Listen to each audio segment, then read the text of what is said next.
Bien, el motivo de esta charla es platicar más o menos cómo se generan las preguntas de investigación. Vamos a platicar cómo fue el razonamiento y cómo es el razonamiento que utilizamos mucho en el ICONEC.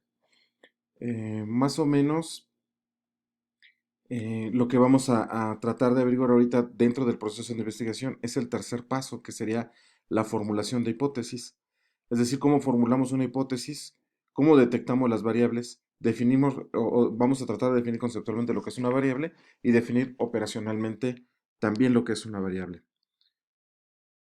Vamos a utilizar ejemplos prácticos y vamos a utilizar ejemplos de mi laboratorio, de incluso del ICONEC. Pues a estas alturas ustedes ya deberían de haber tenido planteado un problema de investigación. Una vez que ustedes localizan o identifican ese problema de investigación, lo que deben de hacer es de inmediato irse a la literatura y contextualizar dicho problema, lo que se conoce como saber cómo es el estado del arte. Es decir, qué tanta información hay acerca de ese problema que ustedes ya detectaron. O sea, siempre pongo de repente ejemplos un poco burdos en clase, pero podría ser que ustedes salen, de pronto les llama la atención que el cielo no siempre es azul, que algunas veces se ve rojizo, que otras veces el azul es más pálido, que hay diferentes tonos de azul. Y la pregunta que ustedes en ese momento o detectan como un problema de investigación es tratar de averiguar por qué el cielo cambia de color y no siempre es azul. Una vez que ustedes ya detectaron el problema, lo que tendrían que hacer para poder saber si su idea es viable es irse de inmediato a la literatura. ¿Quién ya se ha hecho esa pregunta? ¿Cómo se está resolviendo esa pregunta? ¿Qué han avanzado con esa pregunta? Para saber si ya hay gente tratando de resolverlo o si el problema ya está resuelto, que eso es lo peor que les podría pasar, ¿no? Que ustedes entraran, buscaran un problema de investigación y que ese problema de investigación ya estuviera resuelto. Aún así, cuando ustedes lean y lean y lean los artículos, la información, los libros, todo lo que está disponible acerca del tema o de ese problema que ustedes están viendo, seguramente van a detectar lugares donde ustedes pueden incidir, cosas donde ustedes pueden decir, ah, mira, yo puedo, y ya esta pregunta como yo la tenía está resuelta, pero falta saber esto, falta saber esto otro, falta saber aquello, y así se genera el conocimiento. Les decía, y obviamente su problema de investigación puede tener mayor o menor información, dependiendo cuánta gente esté trabajando en él, o cuánto se haya estudiado ese tema específico de investigación, ¿no? Vamos a continuar revisando un ejemplo real de mi laboratorio, o sea, al ego, puro ego, ¿no? Como ustedes saben, y si no, pues aquí se van a enterar, los reptiles son animales ectotérmicos, es decir, que dependen de la temperatura ambiental para modular su metabolismo. Seguramente esto lo van a escuchar en muchos videos del ICONEC, porque trabajamos mucho con esos modelos. Esta característica, pues debe ser una limitante para que los reptiles se distribuyan en ambientes fríos. Mm, Obviamente, al depender de la temperatura ambiental, no tener una temperatura basal o una temperatura metabólicamente estable que les permita tener todos sus procesos fisiológicos o llevar a cabo todos los procesos fisiológicos, ellos tienen que buscar la manera de calentarse. Entonces, la idea sería, en ambientes muy fríos, pues no debería de haber reptiles. Sin embargo, en Toluca, de hecho, en México, tenemos reptiles habitando zonas de 4.500 metros sobre el nivel del mar. Para que se den una idea, 4.500 metros sobre el nivel del mar es alrededor de arriba en el volcán, en el Nevado de Toluca, que tenemos nosotros aquí muy a la mano.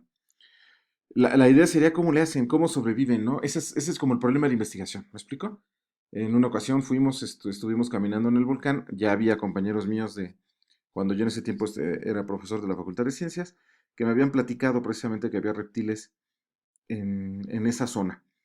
Yo en ese momento ignoraba muchas cosas sobre termorregulación de estos animales, pero sabía por mis trabajos con musculatura estriada durante el doctorado que el fenómeno al que yo me estaba enfrentando era observar animales en hipoxia, en un ambiente donde hay poco oxígeno, pero además muy bajas temperaturas. Lo primero que hice fue tratar de averiguar entonces quién había estado ya trabajando con este asunto, cómo se había estado abordando y encontré un maravilloso investigador que se llama Knut Smith Nielsen, que murió recientemente en el 2007. Bueno, recientemente ya es un poco de tiempo, pero él dedicó su carrera profesional a entender cómo los animales vivían o viven en medios duros e inusuales. En su trabajo clásico y temprano sobre las adaptaciones del camello a la vida del desierto, demostró que la nariz, esto que estamos observando aquí, la nariz, tiene un mecanismo intercambiador en contracorriente que le permite reabsorber una mezcla del aire exhalado, con lo que la pérdida de agua se reduce casi en un 60% en comparación con otros mamíferos. Cuando nosotros respiramos o cuando nosotros hablamos, cuando estamos teniendo nuestra actividad diaria, perdemos agua, perdemos humedad a través de la boca, a través de la nariz. Estos animales pueden prevenir esto hasta en un 60%. Otro dato interesante del doctor Smith-Nielsen es esta estatua o este par de estatuas que están a la entrada de la Universidad de Kentucky, que fue donde él prácticamente realizó toda su investigación. Es bien interesante, es una estatua del camello que tanto, bueno, el dromedario que tanto él eh, investigó junto con él a un lado, ¿no? del camello. Digo, es sumamente interesante, dado que la Universidad de Kentucky es una universidad muy conservadora, religiosa, y este hombre era pues más bien un fisiólogo evolutivo, ¿no? Bien, una vez que ya tenía yo la pregunta y supe que había gente que había estado ya abordando problemas de este estilo, empecé a tratar de centrar qué hipótesis íbamos a trabajar. La pregunta era cómo un organismo ectotérmico puede sobrevivir en ambientes fríos. Me di la tarea de revisar la literatura y para mi sorpresa me encontré con que muy pocos investigadores se habían hecho la misma pregunta. Y menos habían tratado de responderla. Es más, a la mayoría le preocupaba más la hipoxia asociada al gradiente altitudinal y no la temperatura. Bien, a mayor altitud hay menor temperatura, pero también hay menor cantidad de oxígeno. Bueno, aquí es un poco tramposo eso de tener menor cantidad de oxígeno. En realidad, el porcentaje de oxígeno va a ser el mismo, alrededor del 21%. Lo que cambia es la disponibilidad de ese oxígeno. Es decir, al haber menos presión atmosférica, los gases están más disueltos. No hay esa presión que los mantendría unidos o concentrados, como sería a nivel del mar, que tendremos una atmósfera de presión. Allá a nivel del mar, con esa atmósfera de presión, lo que tenemos entonces, aunque tengamos 21% de oxígeno, ese está más disponible, está más concentrado, digamos, para que uno lo pudiera respirar. Cuando uno respira, la presión parcial también o la presión del ambiente ayuda a que los pulmones se distiendan y podamos hacer el intercambio gaseoso.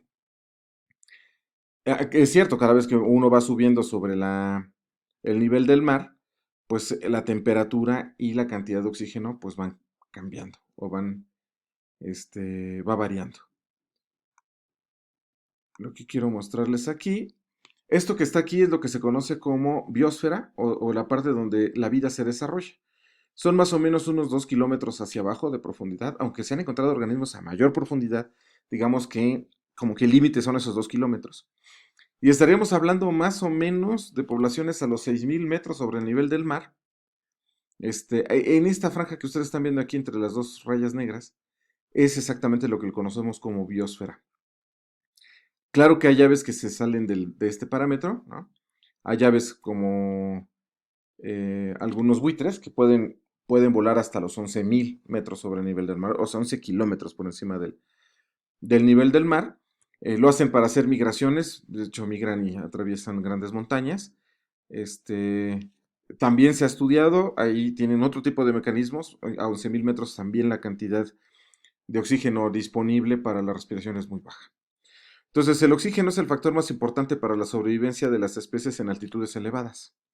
Así que dejé de lado por un momento y solo por un momento la temperatura y centré la idea de investigación en cómo hacen frente a los animales ectotérmicos a la hipoxia.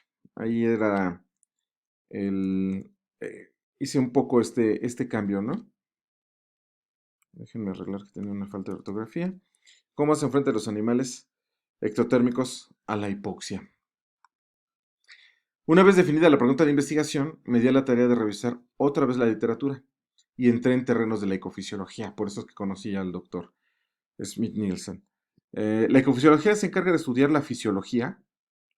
Acuérdense que la fisiología es cómo funcionan las cosas, ¿no? Por eso, cómo funcionan los tejidos, los órganos o los aparatos, incluso cómo funciona nuestra conducta, desde un punto de vista más ecológico.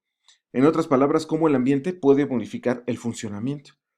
O sea, podríamos pensar cómo este ambiente hipóxico puede modificar el funcionamiento de los pulmones o el funcionamiento renal o cómo podría cambiar incluso el funcionamiento de la conducta, ¿no? La fisiología de la conducta, cómo está cambiando. Mi pregunta de investigación ya estaba muy estudiada en mamíferos, ¿no? De los cuales pues se sabe que a menor presión atmosférica, menor temperatura, menor humedad, menor oxígeno, hay diferentes estrategias que estos ya está bien determinado que utilizan. Por ejemplo, la capacidad cardiorrespiratoria, no solamente en animales, también en humanos, cambia la capacidad cardiorrespiratoria. En humanos, por ejemplo, lo que se ha detectado son cajas torácicas mucho más grandes, corazones más grandes, pulmones más grandes, ¿no? Lo cual hace que con cada inspiración, o sea mayor la cantidad de oxígeno que se está llevando a los pulmones y puede haber entonces el intercambio gaseoso. La respuesta hemática, que es una respuesta que seguramente vamos a abordar más adelante, que es el incremento o lo que se conoce como, bueno, lo que es el incremento de glóbulos rojos, de tal manera que tengamos mayor cantidad ahora de estos para el intercambio gaseoso. La musculatura estriada, que es un punto que vamos a manejar también aquí.